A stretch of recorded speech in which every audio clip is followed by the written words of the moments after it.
یہ مجلس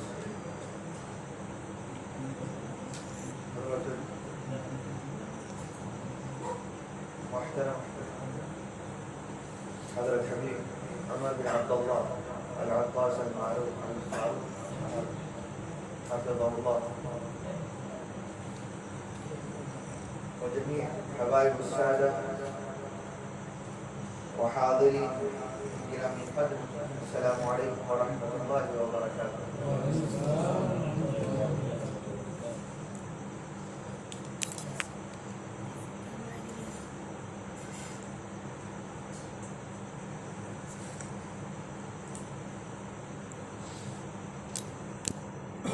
اللہ تعالیٰ نے حضور اکرم صلی اللہ علیہ وسلم کی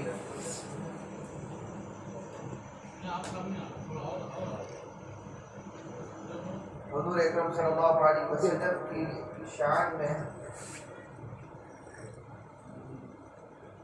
جو کچھ کہا ہے اسی کو نعت کہتے ہیں، اور قرآن مجید حضور اکرم صلی اللہ علیہ وسلم کی سب سے اولین نعت ہے، اور حضور صلی اللہ علیہ وسلم منعوت جس کی نعت کہی جائے، جس کی تعریف اور توصیف کی جائے، خود حضور اکرم صلی اللہ علیہ وسلم کی مدحت اور نعت خالق نے پڑھی ہے، پڑھ کر کہا ہے کہ تم بھی پڑھا کرو. خود میں نے اس کی عزت و توقیر کی ہے، وَتُعَزِّرُوهُ وَتُوَقِّرُوهُ، اب تم بھی اس کی عزت کرو، توقیر کرو. تو حضور اکرم صلی اللہ علیہ وسلم کی شان میں قرآن کا نزول، اسی طرف شاعر اشارہ کرتے ہوئے کہتے ہیں اب اور کیا بیان ہو کسی سے تیری مدحت، یہ کم تو نہیں کہ تیرا ثناخوان خود خدا ہے. حضور اکرم صلی اللہ علیہ وسلم کی تعریف میں کہی جانے والی قرآن مجید کی ان آیات میں سب سے نمایاں صورتوں میں سے ایک سورۃ الضحیٰ کو کہا جاتا ہے کہ یہ اس میں اتنا دلنشین انداز سے اللہ تعالیٰ نے یک بارگی حضور کی والضحیٰ سے لے کر وَأَمَّا بِنِعْمَةِ رَبِّكَ فَحَدِّثْ تک آخری آیت تک اس سورت کی حضور اکرم صلی اللہ علیہ وسلم کو مخاطب بھی کیا ہے. حضور صلی اللہ علیہ وسلم کی قسم کھائی ہے، حضور کی عطاؤں کا اور حضور کی اداؤں کا ذکر کیا، اور کہہ کر حضور اکرم صلی اللہ علیہ وسلم کو کہا ہے حبیب یہ ساری چیزیں تمہیں دی ہیں، اب ان کا تم چرچا کرو. یہ تمہارے رب کی نعمت ہے، چرچا کرو کہ تمہارا رب تمہاری یوں نعت پڑھتا، تمہارا رب تمہیں یوں یاد کرتا ہے، کہتا ہے والضحیٰ، قسم ہے میرے حبیب کے اس روشن چہرے کی جو چاشت کے وقت کے سورج کی طرح چمکتا دمکتا نظر آتا. چاشت کے وقت کا سورج ہی کی اس لیے قسم کھائی گئی کہ اس کے اندر تپش نہیں رہتی، اس میں حرارت نہیں رہتی، گرمی نہیں رہتی، وہ انسان کی جلد کو جلاتا نہیں ہے. چاشت کے وقت سورج ابھرا ہوا بھی ہوتا ہے، ساری کائنات اس کے اجالے میں بھی ہوتی ہے، لیکن تپش نہیں رہتی.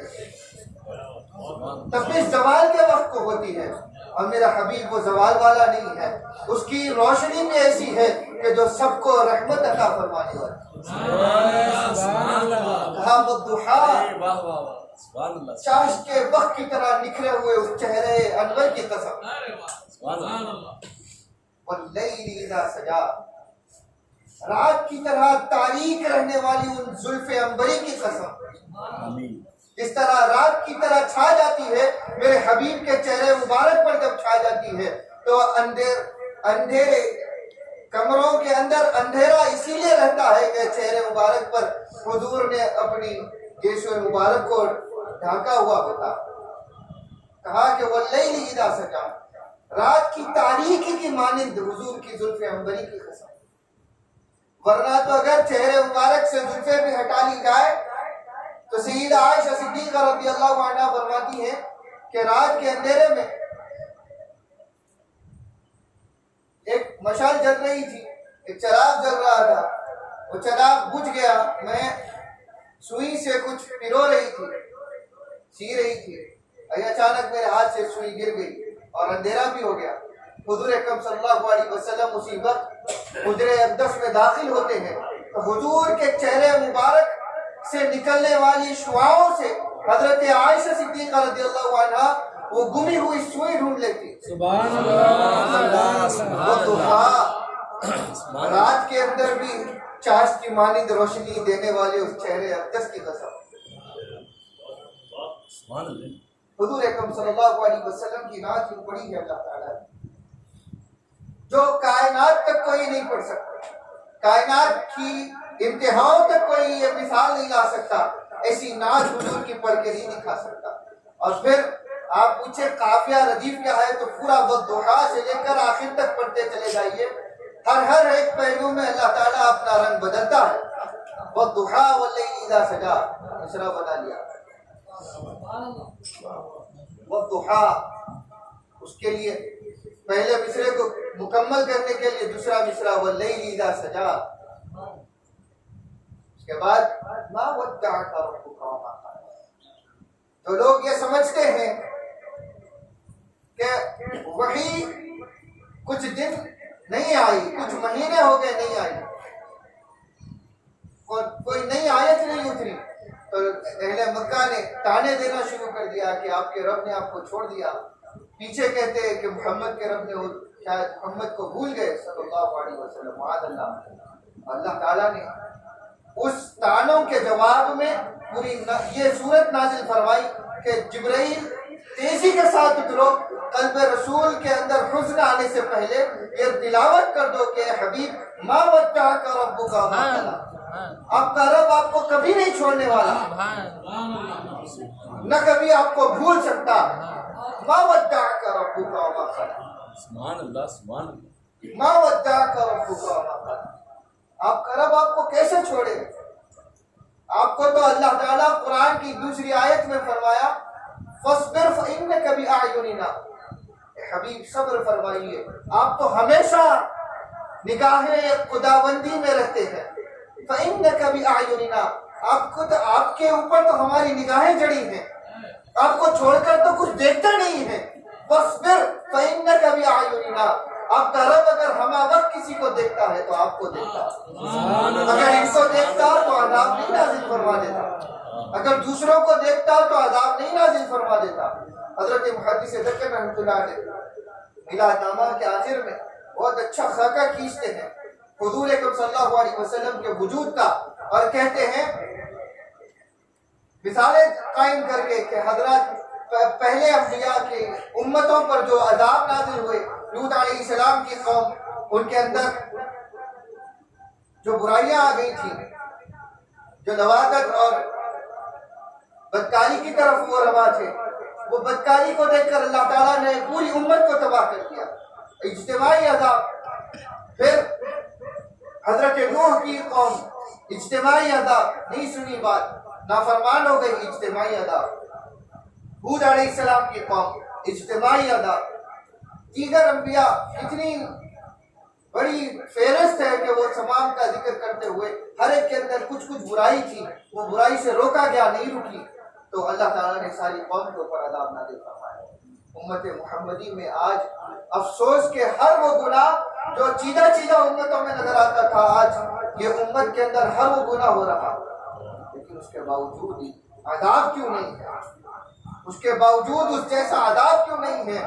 تو کہا کہ وَمَا كَانَ اللَّهُ لِيُعَذِّبَهُمْ وَأَنْتَ فِيهِمْ، یہاں پر بھی اللہ تعالیٰ نے کہا کہ حبیب اللہ آپ کی امت پر عذاب کیسے نازل فرمائے، وَأَنْتَ فِيهِمْ، جبکہ آپ ان کے اندر جلوہ افروز، آپ تشریف فرما ہے اور آپ کا رب جلوہ، آپ کا رب عذاب نازل فرمائے۔ سبحان اللہ، پرتو خداوندی بھی زمین پر ہو اور اللہ تعالیٰ عذاب بھی نازل فرمائے، یہ نہیں ہو سکتا۔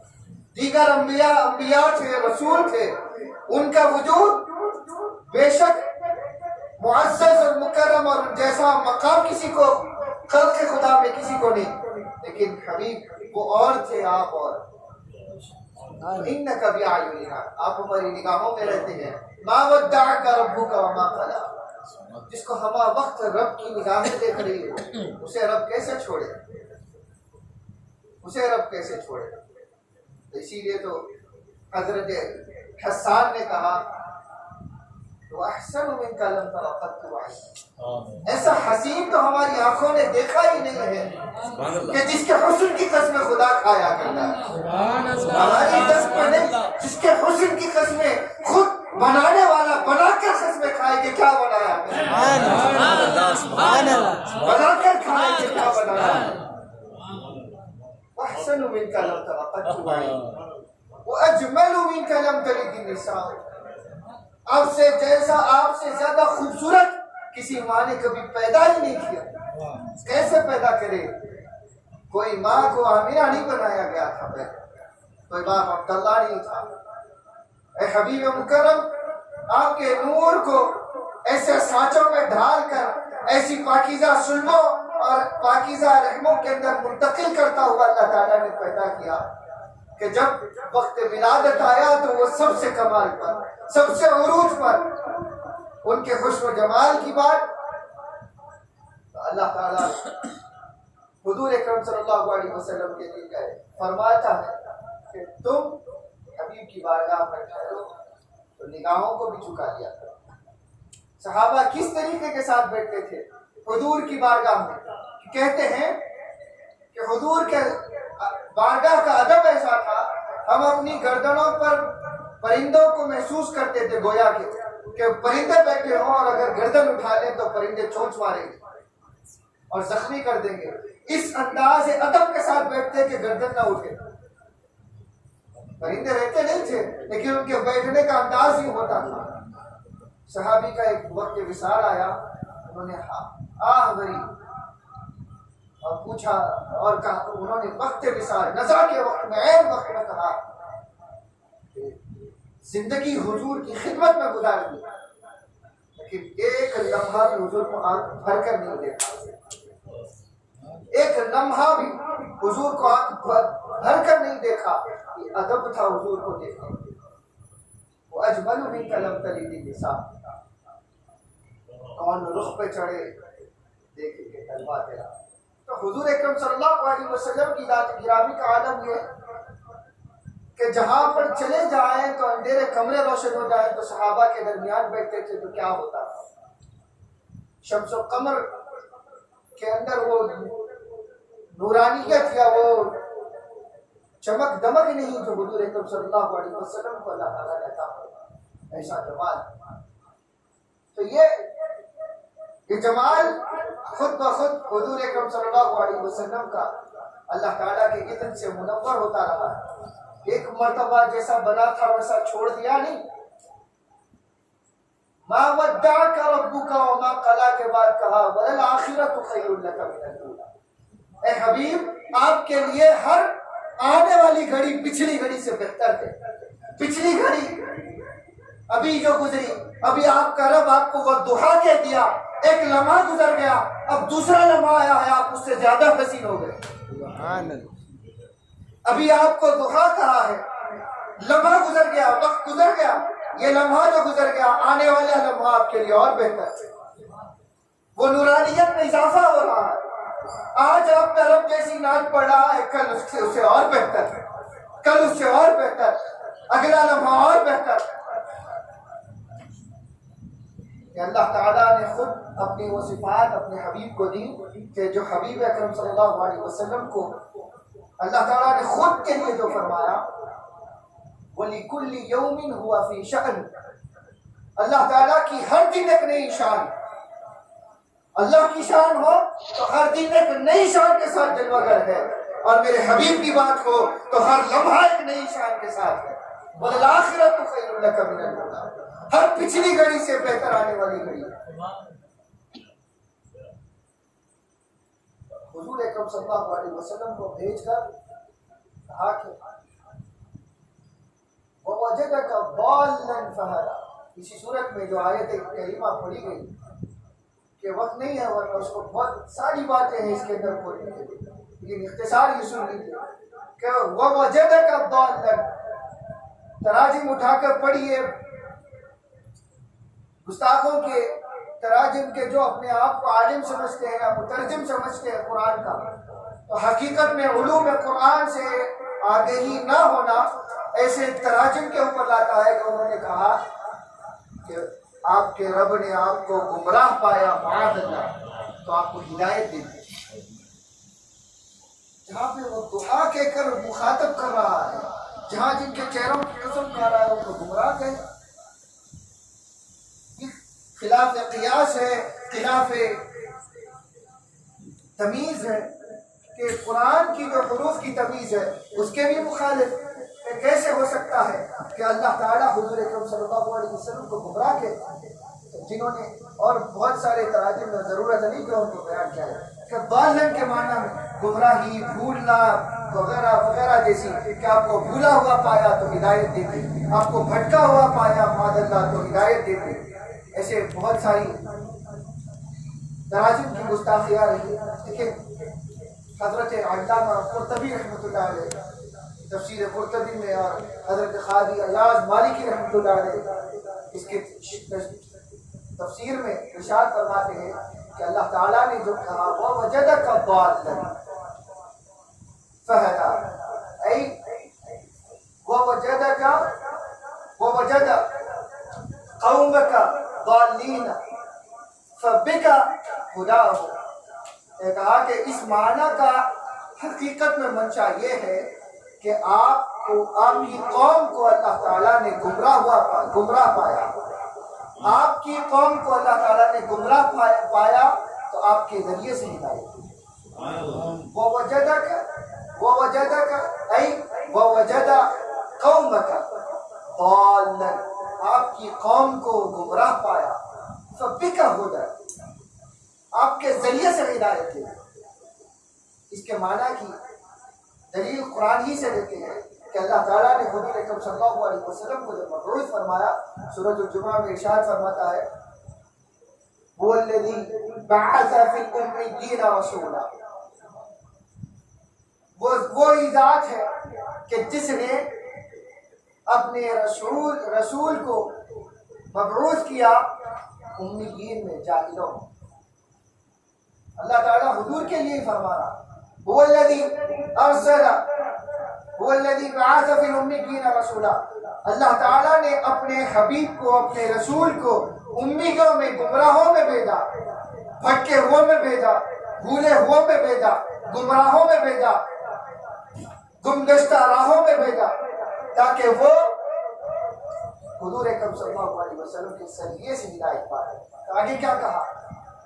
بعث فی الأمیین رسولا، یہیں پہ ختم ہو گیا یہ شبہ کہ جو حضور کے لیے یہ مانا کہ حضور معاذ اللہ گمراہ کیا اور تم نے ہدایت دی، اللہ تعالیٰ نے بعد میں ہدایت دی، نہیں، یہ حاشا غلط ہے کہ یہ کنجی سقر کی ہے، جیسا کہ فرمایا گیا کہ یہ معنی ہی غلط کہ حضور اکرم صلی اللہ علیہ وسلم کو امیوں میں بھیجا، تاکہ کیوں بھیجا؟ یتلو علیہ آیات، تاکہ میرا حبیب ان کے اوپر میری آیت تلاوت فرمائے۔ حضور اکرم صلی اللہ علیہ وسلم آئے، حضور اکرم صلی اللہ علیہ وسلم نے قرآن کی آیات تلاوت فرمائی، قرآن کی آیتوں نے اس امیوں کی قوم کو، گمراہوں کی قوم کے اندر، گمگشتہ راہوں کے اندر قرآن کا نور پیدا فرمایا، قرآن کو سنا، ان کے اذہان نور قرآنی سے روشن ہو گئے، اجالا چھا گیا۔ قرآن کا کی تلاوت کرنی تھی کہ سخت ترین قلب بھی قرآن کی آیات سے نرم پڑ جایا کرتے تھے، قرآن کے اندر وہ بات ہے۔ اسی لیے حضور اکرم صلی اللہ علیہ وسلم نے فرمایا کہ قرآن کو کثرت سے پڑھو تمہارے دل نرم پڑ جائے۔ سبحان اللہ، سبحان اللہ۔ قرآن کے اندر وہ تاثیر ہے کہ وہ نرم کر دے۔ تو حضور اکرم صلی اللہ علیہ وسلم نے آیات تلاوت فرمائی، اذہان منور ہوئے، تو انہیں اپنا ماضی یاد آیا کہ ہم کہاں تھے، ہم کیسی زندگی گزار رہے تھے، اور یہ رسول اکرم صلی اللہ علیہ وسلم کی آمد نے ہمیں اپنی حقیقت کا احساس دلایا۔ تو اب جب احساس حقیقت ہوا تو حضور اکرم صلی اللہ علیہ وسلم کی طرف متوجہ ہوئے کہ جو پڑھا ہے اب اس کے لیے ہم چاہتے ہیں کہ صفائے باطن اختیار کریں، ہم اپنے باطن کو پاک کر لیں، جو ہماری ذہن منور ہوا تو حضور اکرم صلی اللہ علیہ وسلم کی دہلیز پر آئے۔ قرآن پڑھ کر اللہ تعالیٰ کی طرف رجوع نہیں کیا تھا، جنہوں نے قرآن سنا تھا حضور سے وابستہ ہوئے اور کہا کہ حبیب اکرم صلی اللہ علیہ وسلم جو پڑھا ہے، جو سنایا ہے آپ نے، اس نے ہمیں ہماری حقیقت حال کا احساس کروایا۔ اب ہم چاہتے ہیں کہ ہمارا باطن مصفا مجلہ ہو جائے، تو آگے قرآن نے کہا یتلو علیہم آیاتہ ویزکیہم، میرے حبیب نے ان کا تزکیہ کیا۔ اللہ نے تزکیہ نہیں کیا تھا، قرآن کہیں نہیں کہتا کہ اللہ نے تزکیہ کیا۔ تزکیہ حضور اکرم صلی اللہ علیہ وسلم نے فرمایا۔ قرآن کی تلاوت کی، لوگوں کو متوجہ کیا، اس کے بعد تزکیہ کیا، قرآن کی تلاوت نے حضور کی دہلیز تک پہنچا۔ حضور کی دہلیز پر آئے، صفائے باطن حاصل ہوا، وَيُعَلِّمُكُمُ الْكِتَابَ وَالْحِکْمَةَ، پھر حضور نے تعلیم دی۔ تو قرآن اسلوب یہی دیتا ہے کہ قرآن کی تلاوت، پھر تزکیہ، پھر یہ چیزیں حضور اکرم صلی اللہ علیہ وسلم نے جاری فرمائی۔ اب اس کی تشریح کرتے ہوئے دیگر انبیاء کی تفاسیر کو چھوڑ کر یہاں پر دو ہی تو مفسرین کی بہت اہم ترین چیز پر گرا قدر ہے کہ یہاں پر حضور اکرم صلی اللہ علیہ وسلم کی تین خصلتوں کے بارے میں خاص طور پر ذکر ہوا۔ الم یجد کا یتیما فآویٰ، سورۃ الضحیٰ میں تین بڑی چیزوں کا ان کے بارے میں بات کی۔ ہم نے آپ کو یتیم نہیں پایا تھا، یہاں پر ترجمہ جو کیا ہے وہ یہ کہ الم یجد کا یتیم، ہم نے آپ کو کیا یتیم نہیں پایا، فآویٰ، کہ اس کے بدلے ہم نے آپ کو ٹھکانہ دے دیا۔ یہاں پر بھی غلط، وَوَجَدَكَ ضَالًّا فَهَدَىٰ وَوَجَدَكَ عَائِلًا فَأَغْنَىٰ، آپ کو بھوکا پیاسا کمزور پایا مادنا تو ہم نے آپ کو غنی کر دیا۔ تو لوگوں نے ایسا کیا، ترجمہ کرنے والوں نے، علامہ خفاجی رحمۃ اللہ علیہ اپنی تفسیر نسیم الریاض میں فرماتے ہیں ایسا نہیں ہے، یہاں پر معنی حقیقت میں پوشیدہ ہے جو آیا نہیں ہوتا۔ بعض قرآن کی آیات ایسی ہیں کہ جو کھل کر نہیں بیان کی جاتی، لیکن ان کا معنی و مفہوم قرآن ہی کے اسلوب سے ملتا ہے، اور وہ علوم قرآن کی بحث ہے۔ تو انہوں نے کہا کہ یہ قرآن کی آیت حقیقت میں یوں ہے کہ الم یجد کا رحیما فآویٰ یتیما، کہا کہ ہم نے آپ کو رحیم نہیں پایا کہ آپ کے ذریعے سے ہمیں یتیموں کو سہارا دے دیا۔ یہ کیوں؟ یہ کیسے تفسیر ہے کہ حضور اکرم صلی اللہ علیہ وسلم عید کے دن اپنے حجرے مبارک سے نکلتے ہیں، عیدگاہ کی طرف سفر فرما رہے ہیں، عیدگاہ کی طرف آگے بڑھ رہے ہیں کہ بچوں کو گلی میں کھیلتا ہوا دیکھا، اچھے نئے کپڑے پہن کر بچے کھیل رہے ہیں۔ کیسے میں حضور اکرم صلی اللہ علیہ وسلم کی ایک نظر ایک ایسے بچے پر پڑی جو دور بیٹھا ہوا رو رہا ہے، کپڑے بھی ٹھیک نہیں، پرانے کپڑے پہن کر خاموش بیٹھا ہے، اداس ہے۔ اس کے قریب گئے اور پوچھا کہ بتاؤ، سب کھیل رہے ہیں اور اچھے کپڑے پہنے ہیں، تم نے کیوں نہیں پہنے؟ کہا کہ رسول اللہ ان کے ماں باپ زندہ ہیں، میں یتیم ہوں، میں یتیم ہوں، میرا کوئی نہیں ہے۔ حضور اکرم صلی اللہ علیہ وسلم نے اس کا ہاتھ پکڑا، اپنے گھر واپس لے گئے، بجائے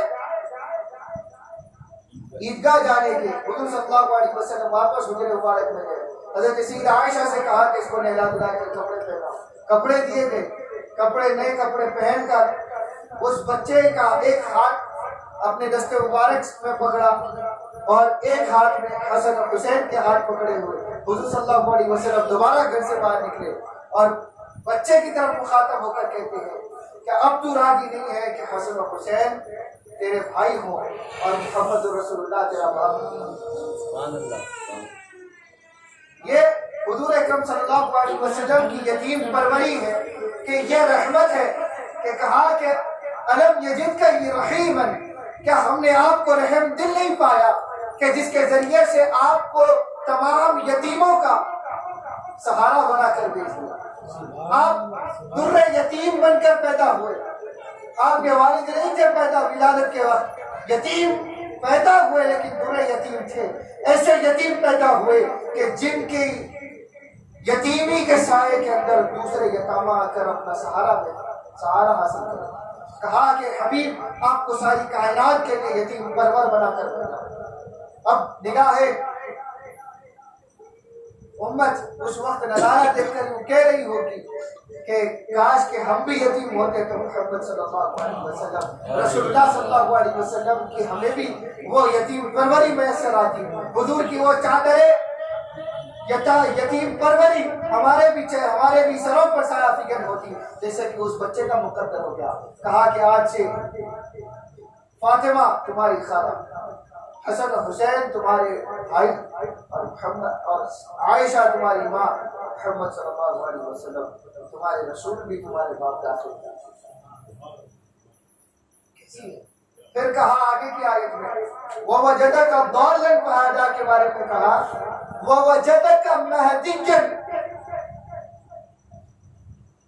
فَبِكَ هَدَىٰ ضَالًّا، کہا کہ حبیب ہم نے آپ کو مہدی پایا، ہدایت دینے والا پایا گمگشتہوں کو، تو ہم نے آپ کے ذریعے سے دلالت میں پڑے بھٹکے ہوئے لوگوں کو آپ کے ذریعے سے ہدایت عطا فرمائی۔ سبحان اللہ، سبحان اللہ، سبحان پھر اللہ۔ یہ کیا بات تھی؟ تو فرمایا کہ حضور اکرم صلی اللہ علیہ وسلم کی طرف متوجہ ہونا کہ جہاں پہ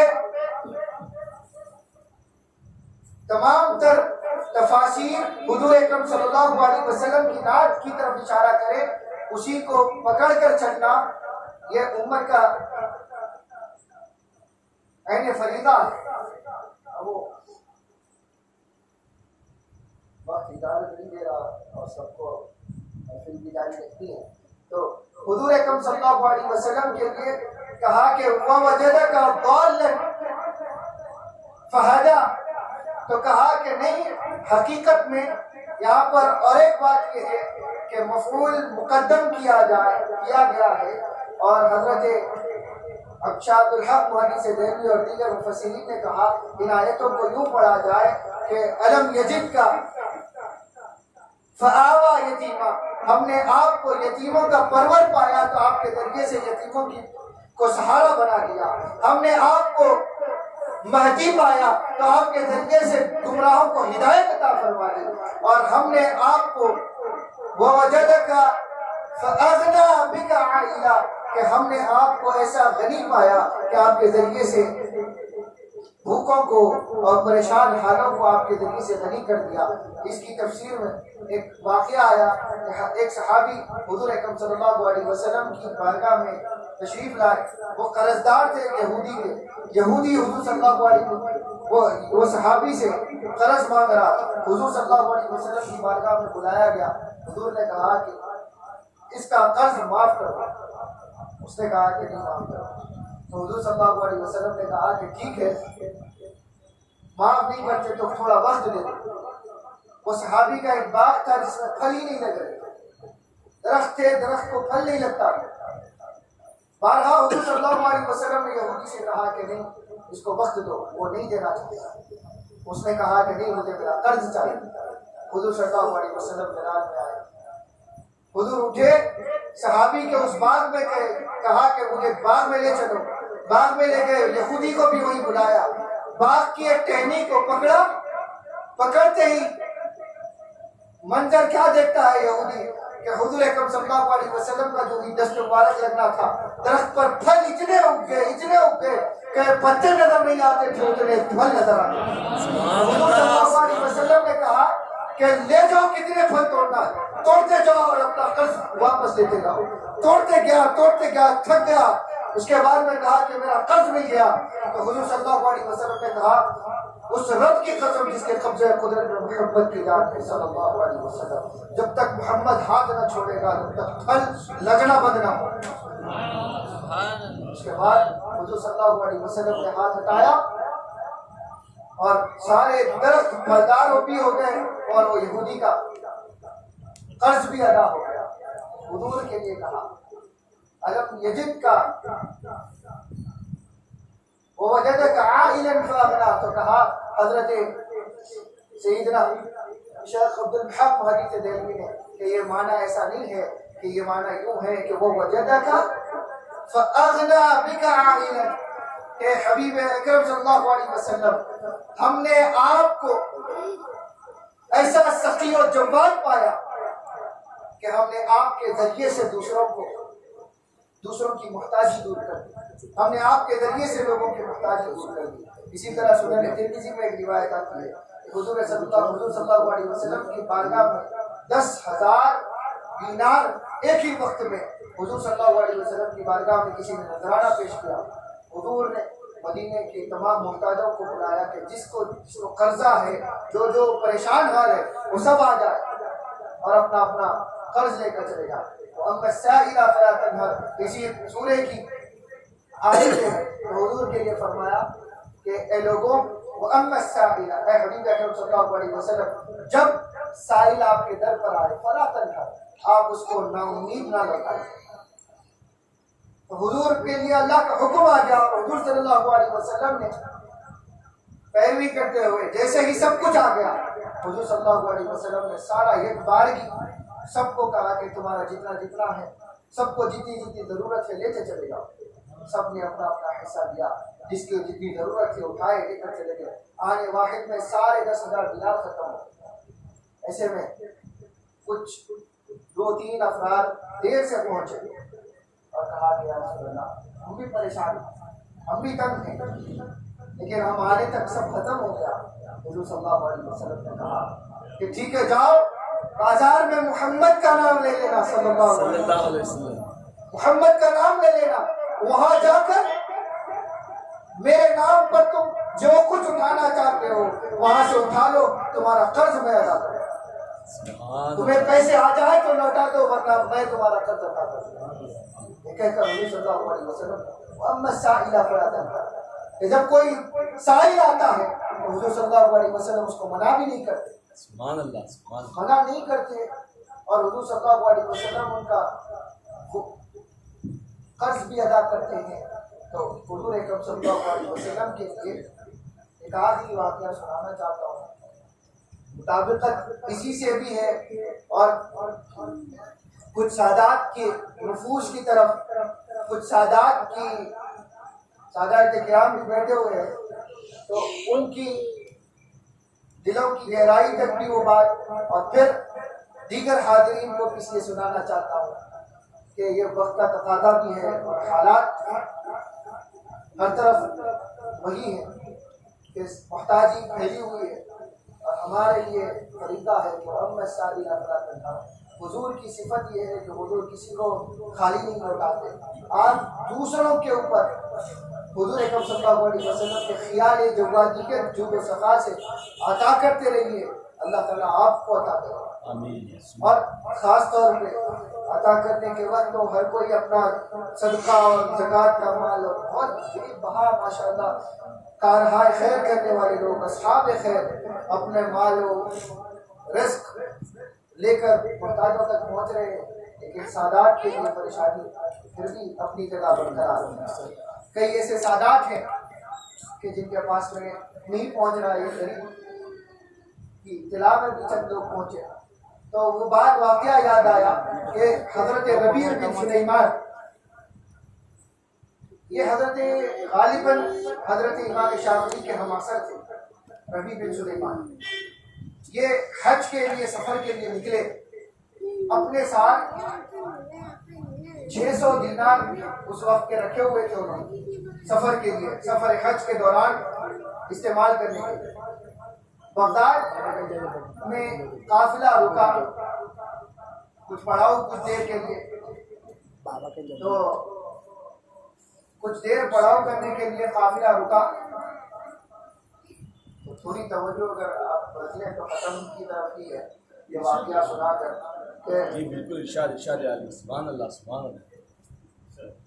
تو ربیع بن سلیمان حج کے لیے قافلے کے ساتھ چلے تھے، قافلہ رکا تو آپ کچھ چیزوں کی تلاش کے لیے قافلے سے تھوڑا سا جدا ہوئے، اور کچھ چیز دیکھتے دیکھتے شہر کے ایک ایسے کونے میں پہنچے کہ جہاں پر آبادی کا بہت کم، وہاں دیکھا کہ ایک مردار جانور پڑا ہوا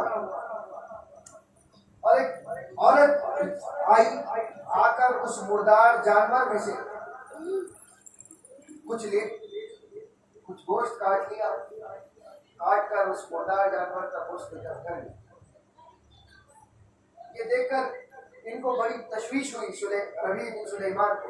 انہوں نے کہا کہ ارے مردار ہے اور حرام ہے اسلام میں کھانا، یہ عورت لے کر چلی۔ تو اس کے پیچھا کرتے کرتے اس کے گھر کے دروازے تک پہنچے۔ وہ اندر جا چکی تھی تو دروازے پر دستک دی اور کہا کہ میرے پاس 600 درہم ہے، اگر تم محتاج بھی ہو تو حرام مت کھاؤ، میں تمہیں اپنی جیب سے کچھ دے دیتا ہوں۔ تو اندر گھر میں سے عورت برآمد ہوئی، بچی ہے لڑکی چھوٹی سی، لڑکی کو دیکھ کر کہا کہ تمہاری والدہ کو بلا کہ تم جو ہے نا ایسے ہو، میں چاہتا ہوں کہ کچھ صدقہ دے دو تاکہ تم اگر محتاج ہو تو تمہاری محتاجی پوری ہو جاتی۔ اس نے کہا کہ نہیں، ہم صدقہ و خیرات نہیں کھا سکتے۔ کیوں نہیں کھا سکتے؟ کہا کہ ہم سادات ہیں۔ انہوں نے فیصلہ کر لیا کہ ٹھیک ہے، تو وہ مردار کھانا حالت مرگ میں جب ایسی کیفیت ہو جائے کہ انسان مرنے پر ہو اور کچھ رزق نہ ملے تو مردار بھی حلال ہو جاتا ہے اس وقت، صرف اس وقت۔ تو اب حلال خریدنے کے لیے پیسے نہیں تھے تو انہوں نے مردار کو ترجیح دے دی مانگنے سے بہتر، کیونکہ سادات میں خودداری ہے اور وہی خودداری آج ان کو مار رہی ہے، یہاں پہ تڑپ رہے۔ تو وہ خودداری نے ان کو مانگنے سے محروم رکھا تھا، لیکن یہ دیکھ کر پہنچے تو انہوں نے کہا کہ ٹھیک ہے کہ میں تمہیں 200 درہم دے دیتا ہوں، تم اس میں کچھ آٹا لے لو۔ تو پھر انہوں نے دیکھا کہ ان کے جسم پر کپڑے اور پیسے نہیں، تو یہ دیکھ کر کہا کہ کپڑے بھی دینا ہے تو ٹھیک ہے، اب یہ لوگ باہر بھی نہیں جاتے تو یہ خود بازار میں ربیع بن سلیمان پھر سے واپس بازار گئے، وہاں سے 200 درہم کا آٹا خریدا، 200 درہم کے کپڑے خریدے بچیوں اور ان کی والدہ کے لیے، یتیم تھے، والد نہیں تھے، تو خرید کر واپس آئے۔ آ کر وہ سارا کا سارا کیونکہ حضور کی آل ہے یہ معلوم ہوا تو انہوں نے اپنا زاد سفر اس پر خرچ کر دیا، ان کو دروازے سے دے کر لوٹ گئے۔ گھر میں جب بچوں نے دیکھا تو آٹے میں ہاتھ ڈالا تو پھر اس کے اندر سے 200 درہم باقی کے نکلے، تو 600 درہم لے کر نکلے۔ ربیع بن سلیمان امام شافعی کے ہمارے ساتھ بہت بڑے لوگ تھے جو بات تھے، پہلے اپنے لیے نہیں دیکھتے، تو سفر اب ان کا غیر ممکن ہو گیا۔ اور جب یہ جیسے ہی لوٹے تو جب تک قافلہ بھی نکل چکا تھا، اب ان کے دل میں بڑی تشویش کہ زندگی بھر جو میں نے سوچا تھا سفر حج کروں گا، سارے پیسے بھی چلے گئے، حج کا بھی نہیں ہونے کا ملال بھی تھا، ادھر خوشی بھی تھی کہ چلو ضرورت بھی پوری ہوگی، اسی کشمکش میں تھے کہ نیند لگ گئی ربیع بن سلیمان کو۔ رات نیند لگنا تھا تو مقدر جاگتا ہے، ربیع بن سلیمان حضور اکرم صلی اللہ علیہ وسلم تشریف لاتے۔ حضرت ربیع بن سلیمان حضور کو دیکھتے ہی قدموں میں گر جاتے ہیں اور کہتے ہیں کہ یا رسول اللہ، مدت سے سفر کی آرزو تھی کہ آپ تک پہنچو، لیکن آپ تک آنا چاہتا تھا لیکن میرے پاس پیسے ختم ہو گئے اور آپ کی آل کا نام سن کر میں نے خرچ کر دیا۔ حضور صلی اللہ علیہ وسلم نے کہا کہ تم نے ہماری آل کی خاطر اپنا سفر قربان کیا، اب اللہ تعالیٰ نے تمہارے لیے جزا یہ عطا کی ہے قیامت تک تمہاری طرف سے تمہاری شکل میں فرشتہ حج کرتا رہے۔ نعرے رسالت، نعرے رسالت، سرکار کی آمد، سرکار کی آمد، علماء اہل سنت، علماء اہل سنت، تمہاری طرف سے قیامت تک ایک فرشتہ تمہاری شکل میں حج کرتا رہے۔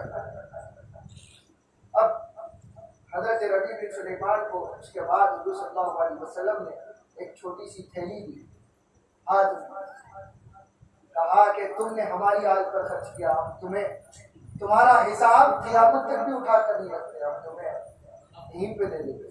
اٹھا کر دیا، خواب کی بات تھی، نبی بن سلیمان جیسے ہی نیند سے بیدار ہوئے تو کیا دیکھتے ہیں کہ وہ حضور اکرم صلی اللہ علیہ وسلم کے خواب میں آنے کی ہیبت وہ یوں محسوس ہوتی ہے کہ حضور کو بیداری میں دیکھا. وہ ہیبت اور حضور اکرم صلی اللہ علیہ وسلم کے دیدار کی خوشی دونوں ہی یکساں رہتی ہے. اچانک ایک تھیلی پڑی ہوئی نظر آتی ہے. اس کو دیکھ کر ان کو خیال آتا ہے کہ خواب میں بھی ایسی ہی تھیلی دکھے. تو بڑھ کر اس تھیلی کو ہاتھ لگاتے ہیں تو اس پر یہ جملہ لکھا ہوا ہوتا ہے من عاملنا ربحا، من عاملنا ربحا، جو ہمارے ساتھ تجارت کرتا ہے وہ نفع بخش ہو جاتا ہے، جو ہمارے ساتھ معاملہ کرتا ہے وہ ہمیشہ فائدے میں رہتا ہے. یہ جملہ لکھا ہوا تھا تو جو ہی کھول کر دیکھا تو 600 دینار اس کے اندر ویسے ہی موجود تھے جو انہوں نے خرچ کیے. پھر جب وہ لے کر جب باہر نکلے اور وہاں پر قیام کیا تو انہوں نے یہ سوچا کہ کم سے کم جا تو نہیں سکا لیکن آتے ہوئے قافلے کا استقبال کروں گا. تو جو آتے تھے ان کے پکڑ کر ان کے ہاتھ چومتے تھے، ان سے خوشی سے گلے ملتے تھے اور کہتے جاتے تھے کہ میرے لیے بھی دعا کرنی ہے کبھی میرے لیے سفر ہو جاتا. تو کہا کہ کیا ایک ایسی بات کرتے ہو نبی، ہم نے تمہیں دیکھا کہ تم ہمارے ساتھ طواف کر رہے تھے، کسی نے کہا تم ہمارے ساتھ صحیح کر رہے تھے، کسی نے کہا کہ ہم تمہارے ساتھ عرفات میں تھے. وہ پریشان رہے، میں تو آیا نہیں تھا تو سب راستے چلے گئے. ان کو کہا کہ ہم تمہارے ساتھ تھے، ہم نے تمہارے ساتھ فلاں کھایا، ہم نے فلاں کیا. تو ان کو جب یقین ہو گیا کہ رسول اللہ صلی اللہ علیہ وسلم نے کہا تھا میری جانب سے سبحان اللہ سبحان اللہ من عاملنا ربحا، حضور کی آل کے ساتھ بھی معاملہ کرو تو حضور اکرم صلی اللہ علیہ وسلم اس کا نفع عطا فرمائے. عادی مکرم حالات آپ کے سامنے ہیں. ہم یہ نہیں کہتے کہ صرف سادات کے اوپر خرچ کریے، لیکن آپ اپنے اطراف میں اپنے گھروں کے پاس جب بھی خیر کے کام کے لیے نکلے تو سادات کا بھی کچھ خیال کریں. سادات خودداری کے ضرورت سے کبھی نہیں مانتے، لیکن آپ کا کام ہے کہ آپ ان کی حوائج کی طرف نظر فرمائیں. وہ نہ لے تو ہدیہ طور پر چھوڑ دیجئے اور محتاج ہو یا نہ ہو چھوڑ دیجئے. عادی مکرم یہ ایسا معاملہ ہے، یہ ایسی تجارت ہے کہ اس کا نفع حضور صلی اللہ علیہ وسلم آپ کو عطا فرمائے. تو وقت کثیر ہوا. حضور صلی اللہ علیہ وسلم کی میلاد کا پیغام بھی یہ ہے کہ یتیم پرورش کی جائے، بھٹکے ہوا کو راستہ دکھایا جائے، محتاجوں کی محتاجی دور کی جائے، سائل آئے مانگنے والا آئے اس کو چھڑکا نہ جائے. حضور کے اوصاف میں سے. اور اسی پر سیدنا شیخ عبد القادر جیلانی رضی اللہ عنہ نے کہا کہ جتنا مزہ محتاجوں کو کھلانے میں آتا اللہ کی قسم کسی عبادت میں مجھے ویسا مزہ نہیں آیا. میں ساری زندگی لوگوں کو کھلانا ہی پسند کیا. تو آپ بھی لوگوں کی پریشانیوں میں ان کے کام آئیے. اللہ تعالیٰ ہمیں نبی صلی اللہ علیہ وسلم کی میلاد کی خیر و برکت عطا فرمائے. نبی صلی اللہ علیہ وسلم کی میلاد کے حوالے سے، حضور کی اس رحمت کے حوالے سے اللہ تعالیٰ یہ عذاب کی کیفیات ہمارے سے دور فرما دے. جو کچھ بھی لوگ پریشان حال پریشانیوں سے جوجھ رہے ہیں اللہ تعالیٰ ان کی پریشانیوں کو ختم فرما دے. اللہ تعالیٰ ان کے لیے رزق کی فراہمی فرما دے. ان کے جو نقصانات ہوئے اللہ تعالیٰ اس کا بدل عطا فرما دے. اللہ تعالیٰ ان کے لیے خیر و خوبی کے معاملات فرمائے. اور جو ان حوادث میں انتقال کر چکے ہیں اللہ تعالیٰ ان کی مغفرت فرمائے، ان کے درجات کو بلند فرمائے. اللہ تعالیٰ ان کی رحمت میں اور حضور صلی اللہ علیہ وسلم کی جھنڈے اور حضور کی رحمت میں بھی سایہ عطا فرمائے، جگہ عطا فرمائے. وصلی اللہ علیہ وسلم سبحان اللہ سبحان اللہ.